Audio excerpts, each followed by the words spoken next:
I need to get you into the mindset of R multiples, okay? So this is where we get a little bit technical, but it's good for everyday life. It's all about risk to reward ratios, okay?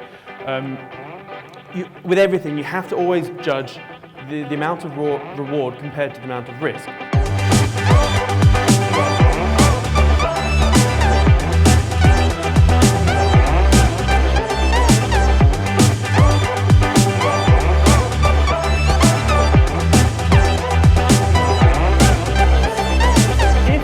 To risk £100 on a trade and I made £300 on that trade, that's what I would call a 3R trade. Does that make sense? 3R. If I end up making £10 with the same risk, that's a 0.1R trade, and if I end up losing £100, that's minus 1R. Okay, you should never get worse than minus 1R. So there's a couple of things that basically, if you have a 3R trade, what that means is that winning trade has just wiped out 3 of your previous losers, yeah? And a lot of people fixate on risk management in terms of money, and it's misleading because it's all about your R multiples. And let's say we took 5 trades. I'm just keeping things really simple here. You did 5 trades, you lost 3 of them, but on your 2 winners, you made 7.5R and 8R. Obviously, divide the total by the amount here, and so your average here is 2.5R, okay? So what this means is that every trade that you place, you know through stats that on average you're going to make 2.5R, okay? So that's a good, I like personally having a minimum of sort of 3R average, okay?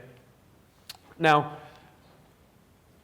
you've made 2.5R even though you've been wrong 60% of the time. So 6 trades out of 10 you lose, but if you have even if you're 2R average, you can still make money if you're wrong 40% of the time. And also another myth which trading, I hate it, basically everyone fixates on hit rate. Because we've been brought up in school to believe that like, if you're not correct like 90% of the time, you're a failure, right? Because that's what an A is or an A star. But in trading, it's bollocks, it's absolute horseshit. My hit rate is 32%. I'm wrong 7 times out of 10. But I still make money. And it's because my triple R is high. My average R multiple is roughly 3. Okay? And I actually aim for sort of 5R trades, typically. And sometimes you'll get a runner. I mean, there's another cliche, basically, let your winners run, cut your losses short.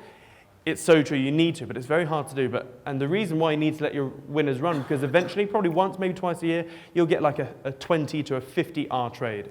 And that's where you make your real money on the markets. And so it's going to be interesting here. Let's say you have a 10 grand trading account, yeah?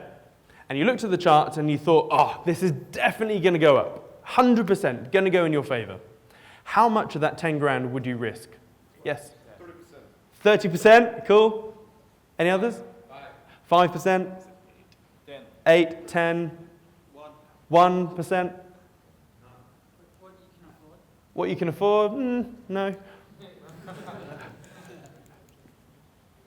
Okay, so the closest answer, which is still incorrect, is 1%. Okay, the answer is 25 quid. 0.25% of your total capital.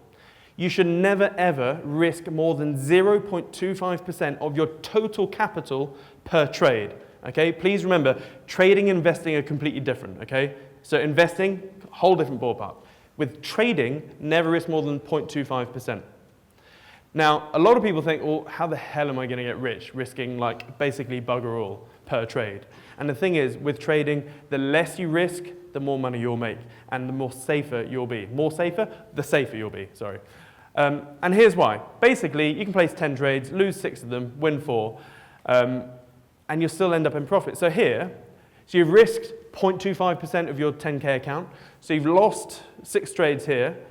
But because we've got a 2.5R average, we've made £62.50 on the winning trades, which means they all cancel each other out and you've made £100 net profit. Now 100 quid on a 10K account is 1%. So you could realistically place 10 trades a month, lose most of them, and still end up making your 1% per month. 12% per year. In fact, with compounding interest, it's actually 12.48% per year. But yeah, anywhere between 5 and 10%, that's cool. Hell, if in the first year of your of live trading, let's say on your own, and you don't lose money, you're already ahead of the millions of people that are out there on the markets. And the thing is, it's all about time. A lot of people think, oh, I lost this amount of money, whatever, and they look at it in terms of pounds, dollars, rupees, sterling, whatever. I look at loss in terms of time, because let's say you push yourself back, you lose 10%. Well, you've just pushed yourself back a year, or 6 months if you're good. If you halve your account, you've just pushed yourself back 5 freaking years. That's more important to me, time. I don't want to lose time, basically. And a lot of people then say, oh, I get what you're saying, Siam, quarter of a percent. Well, let's just do 5%, okay? I see what you're doing. I'm still going to be conservative, but I'll risk 5% per trade. Well, guess what? You lose 10 trades in a row, which I promise you will happen at some point in your trading career. Well, 10 times 5, you've halved your account.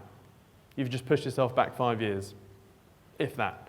Well, at least 5 years. So does that make sense? Yeah? And by the way, when I made 400 odd K in half an hour, I was risking 0.1% per trade.